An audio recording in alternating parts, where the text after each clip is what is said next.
Being funny, you want to be better than everybody else, you want to be the best, the funniest. You cannot define yourself in reference to other external coordinates. You must define yourself internally with your relationship with a higher entity. Think of yourself as a manifestation of some higher thing, some higher frequency. This is the visible realization. And you know that because you can't see atoms, can you? And you certainly can't see the forces that hold atoms together.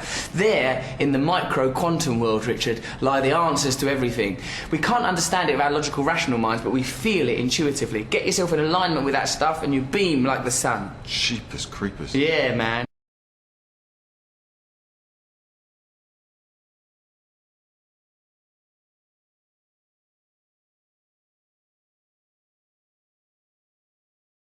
A few months ago, I understood suddenly how thought was just an illusory thing, and how thought is responsible for, if not all, most of the suffering we experience. And then I suddenly felt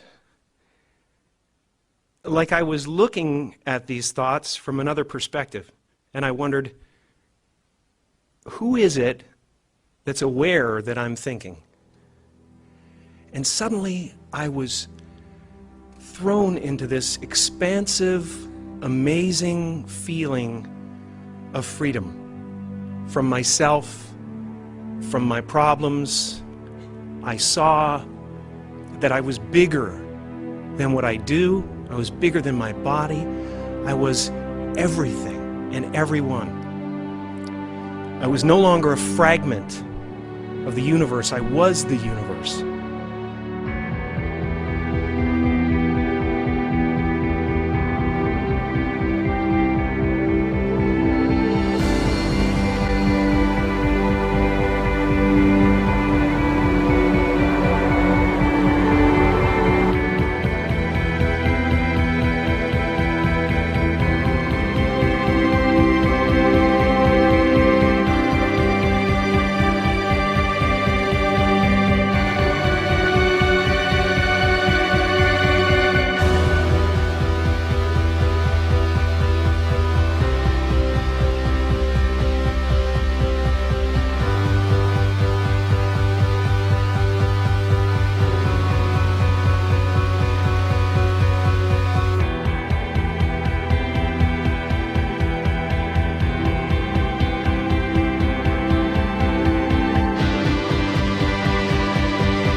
Tonight's talk is consciousness, creativity, and the brain.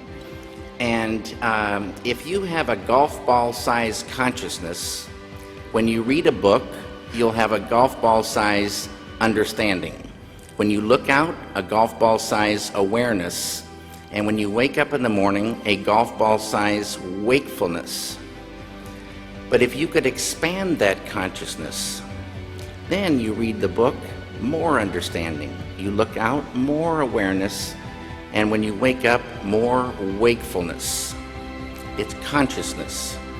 And there's an ocean of pure, vibrant consciousness inside each one of us. And it's right at the source and base of mind, right at the source of thought, and it's also at the source of all matter.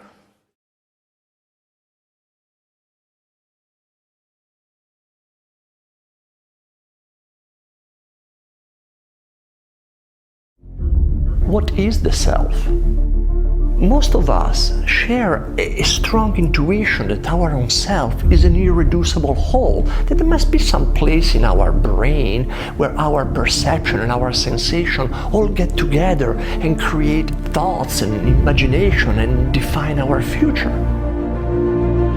But neuroscience today is discovering that there is no single brain structure that embodies the self, and it's pointing to the fact that what is creating the sense of self is a complex mental neurological map allowing us to function as one single organism.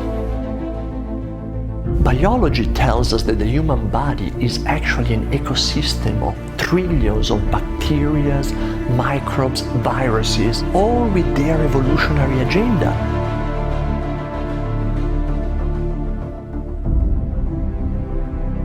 What is then the self, if what I call me is not one organism, but really trillions of different living entities?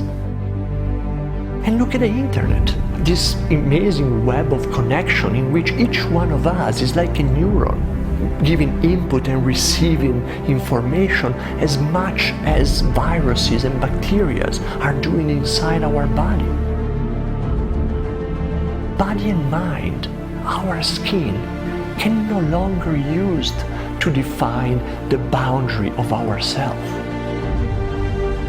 We are all connected with nature, with billions of people. Could it be this illusionary image of ourselves as separate beings that is keeping us in this perpetual state of anxiety, scarcity, fear, dissatisfaction, and leading us as a society at this very delicate point in evolution with the current ecological, economic, and social crisis?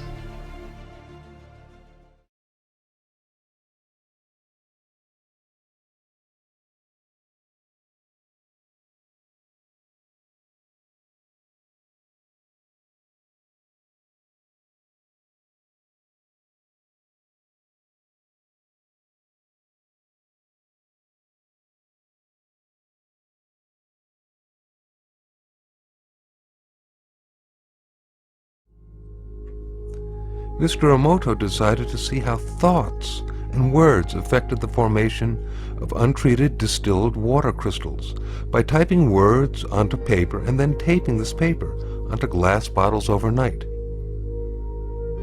This photo shows the effects of the words, "Thank you." This next photo shows the effects of the words, "Love and appreciation."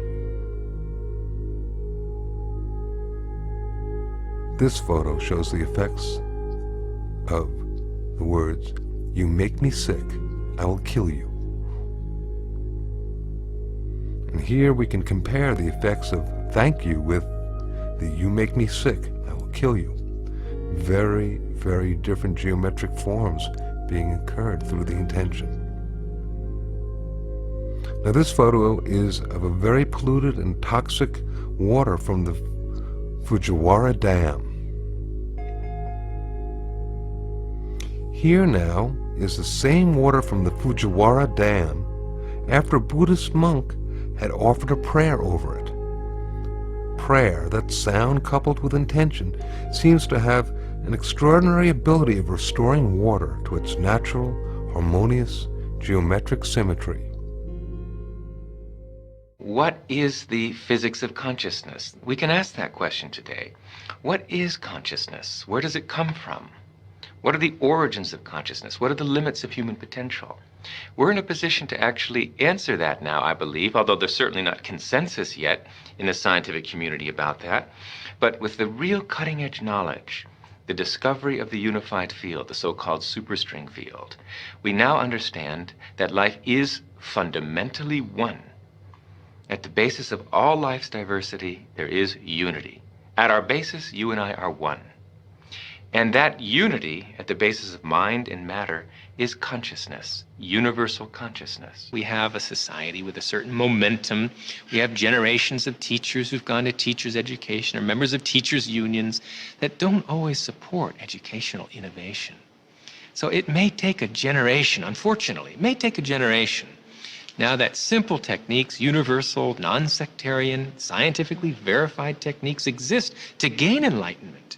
It still may take a generation before these life-saving technologies to develop consciousness are reintroduced into education.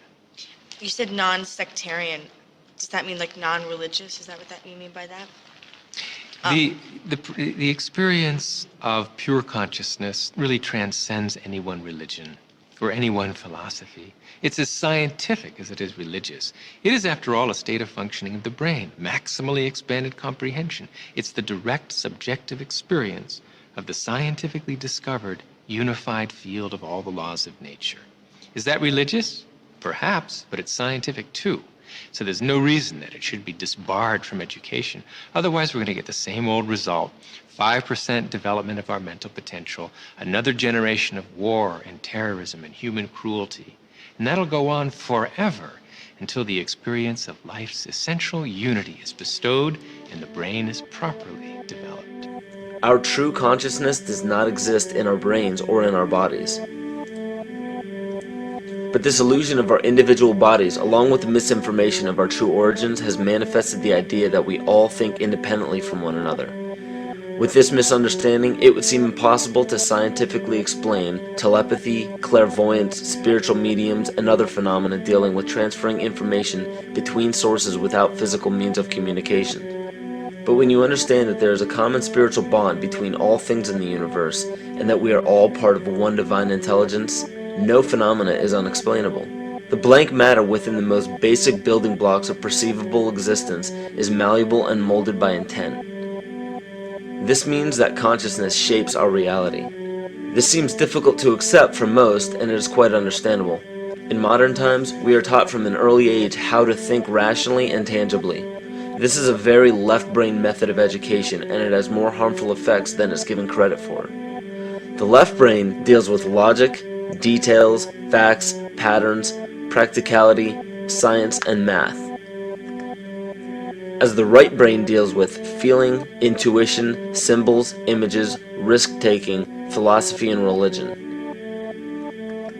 With a deliberate push for government-controlled educational curriculums, generation after generation of the youth are being taught to focus only on the facts, figures, and numbers.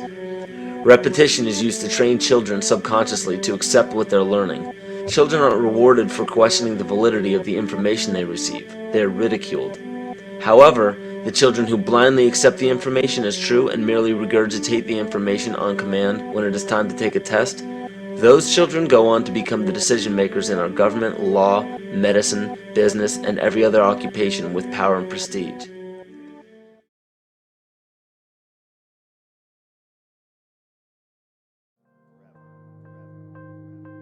The imagination is the real force behind the evolution.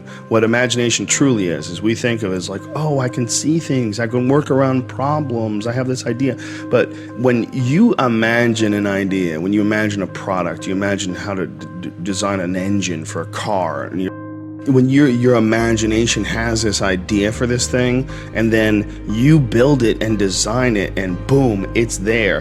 That thought, there was no thought of that before it existed. It's not that people were running around thinking of the car and I know what it's going to look like. There was no thought of it. You created this, or it came to you. There's something from nothing, something from what is that? From the ether, something from these, even if it's just these synapses firing in your mind. What is the signal? What is the root of this signal?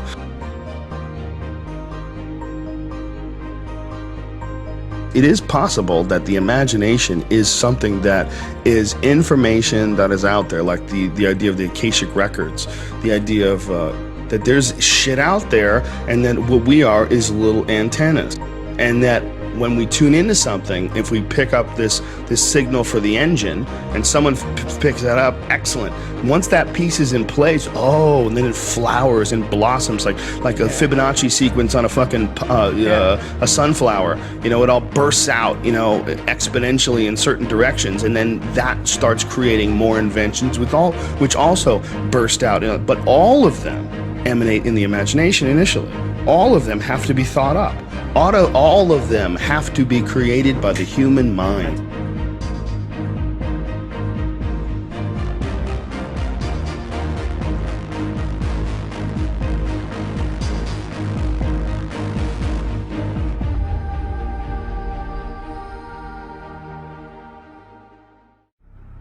If you believe in things, they have incredible power over you, both good and bad. And who's to say that's not real? There's like the idea of the placebo effect. Like I give you a sugar pill and all of a sudden you feel better because you thought I gave you medicine.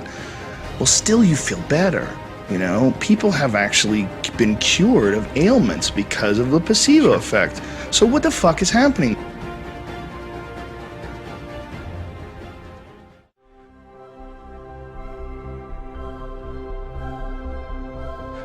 not sure what this is, and I don't think you are either. I think you can pretend that you're sure because it makes you feel better at night, and you can pretend that everything that you can't hit with a hammer isn't real, and it's just your imagination. It's just, what the fuck is consciousness, man? What is this? What is life?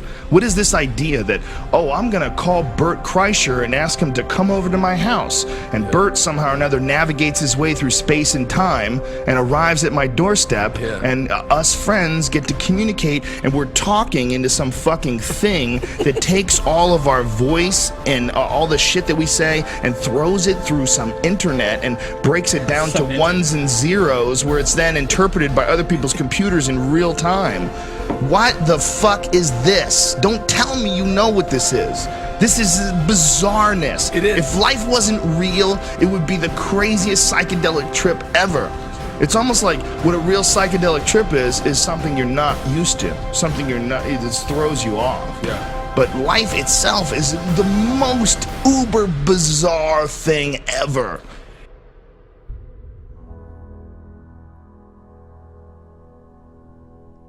Branches were sold by the color of green. Ground had a rose and I look up at the night sky, and I know that, yes, we are part of this universe. We are in this universe. But perhaps more important than both of those facts is that the universe is in us. When I reflect on that fact, I look up. Many people feel small because they're small and the universe is big, but I feel big because my atoms came from those stars. There's a level of connectivity. That's really what you want in life. You want to feel connected. You want to feel relevant. You want to feel like you're a participant in the goings-on of activities and events around you. That's precisely what we are, just by being alive.